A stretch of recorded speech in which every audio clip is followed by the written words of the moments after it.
ரொம்பவே சட்டுன்னு ரெடியாகக்கூடிய ஒரு ஈஸி அண்ட் ஹெல்தியான வாழைப்பூ கூட்டு எப்படி செய்யறதுன்னு இந்த வீடியோல பார்க்கலாம் வாங்க.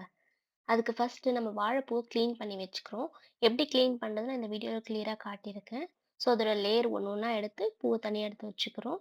தென் அதில் இருக்க ஃபர்ஸ்ட் லேயர் நான் பிரிக்கிற மாதிரி அதை பிரித்து தனியாக போட்டுடணும். தென் இந்த சென்டரில் இருக்க இல்லையா, இது வந்து நரம்புன்னு சொல்லுவாங்க. இதையுமே நம்ம எடுத்து போட்டுடுறோம்.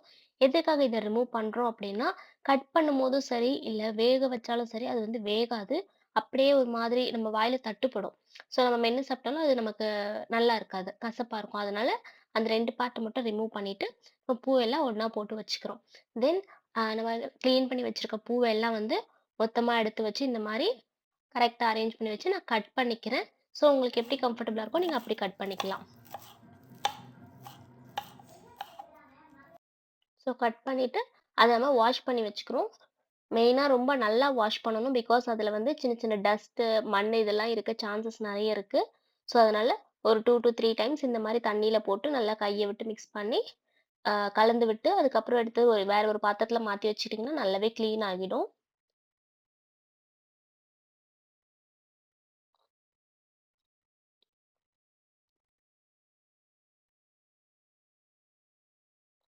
ஸோ இந்த மாரி நம்ம கிளீன் பண்ணி வச்சுக்கிறோம். இதுக்கப்புறம் இதுக்கு எப்படி நம்ம குக்கர்ல போட்டு இத அவிக்க போறோம். ஸோ அது எப்படி பண்றதுன்னு பார்க்கலாம் வாங்க. நான் ஆல்ரெடி 1 டம்ளர் துவரம் பருப்பு ஊற வச்சிருக்கேன். ஸோ அத வந்து ஃபர்ஸ்ட் லேயர்ல நான் ஆட் பண்ணிக்கிறேன். தென் நம்ம கட் பண்ணி வாஷ் பண்ணி வச்சிருக்கோம் இல்லையா, அந்த வாழைப்பூவ இதில பாதியா பிரிச்சு, பாதிய மட்டும் இதில ஆட் பண்ணிக்கிறோம். தென் வெங்காயம், தக்காளி கட் பண்ணி வச்சிருக்கோம். 2 வெங்காயம், 2 தக்காளி இருந்தா போதும். ஸோ அது இதில ஆட் பண்ணி லேயர் பை லேயரா நம்ம இதில ஆட் பண்றோம். தென் தேவையான அளவு கல் உப்பு சேர்த்துக்கிறோம். அதுக்கு மேல 2 ஸ்பூன் அளவுக்கு மிளகாய் பொடி சேர்த்துக்கிறோம். காரத்துக்கு ஏத்தாப்போல நீங்க மிளகாய் பொடி சேர்த்துக்கலாம். தென் நம்ம மீதி வச்சிருக்கோம் இல்லையா வாழைப்பூ, அதையும் இதில சேர்த்துக்கிறோம். ஸோ இந்த மாரி லேயர் பை லேயரா சேர்க்கும்போது, நமக்கு வெந்ததுக்கு அப்புறம் டேஸ்ட் வந்து ஈவனா ஸ்ப்ரெட் ஆகி நமக்கு ஒரு ஒரு பைட்லயுமே அந்த டேஸ்ட் இருக்கும். ஸோ அதனால இப்படி லேயர் பை லேயரா போடுறோம். தென் தண்ணி நம்ம தேவையான அளவு ஆட் பண்ணிக்கலாம். நான் இதில 2 1/2 டம்ளர் அளவுக்கு தண்ணி எடுத்திருக்கேன்.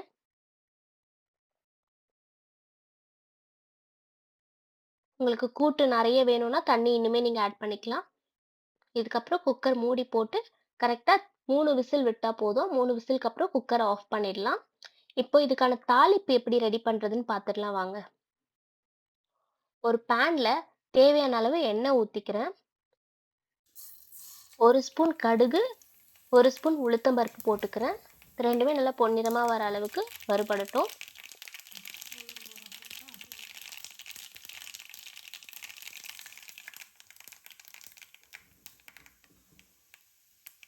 தென் 3 காஞ்ச மிளகாவ இந்த மாரி கிள்ளி வச்சு இதில சேர்த்துக்கிறேன். காஞ்ச மிளகாவும் நல்லா வறுபடணும். இதுக்கப்புறம் ஒரு 2 கொத்து கருவேப்பிலை சேர்த்துக்கிறேன். கருவேப்பிலை நல்லா பொரிஞ்சு வந்ததும், ஒரு 6, 7 பல்லு பூண்டை வந்து தோலோடவே நசுக்கி வச்சுருக்கோம். ஸோ அதையும் இதில் சேர்த்துக்கிறோம். பூண்டு சேர்க்கும்போது இன்னுமே நமக்கு அந்த ஃப்ளேவர் நல்லாயிருக்கும்.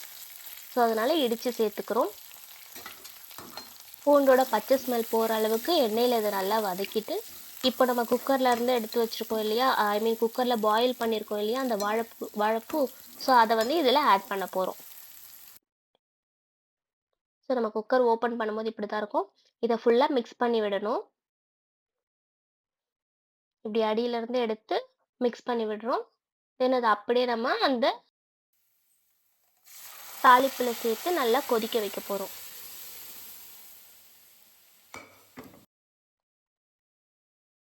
ஸோ இந்த மாதிரி வாழைப்பூ கூட்டு செய்யும்போது நீங்கள் வந்து சாப்பாட்டுக்கு சைட் டிஷ்ஷாகவும் சாப்பிடலாம். இல்லை இட்லி தோசைக்கு தொட்டு சாப்பிட்டீங்கன்னா இன்னுமே இது ரொம்ப நல்லாயிருக்கும். வாழைப்பூவில் நிறையவே ஹெல்த் பெனிஃபிட்ஸ் இருக்குது. So monthly 2 times 2 to 3 times இது நம்ம ஃபுட்டில் சேர்த்துக்கிட்டா ரொம்பவே நல்லது.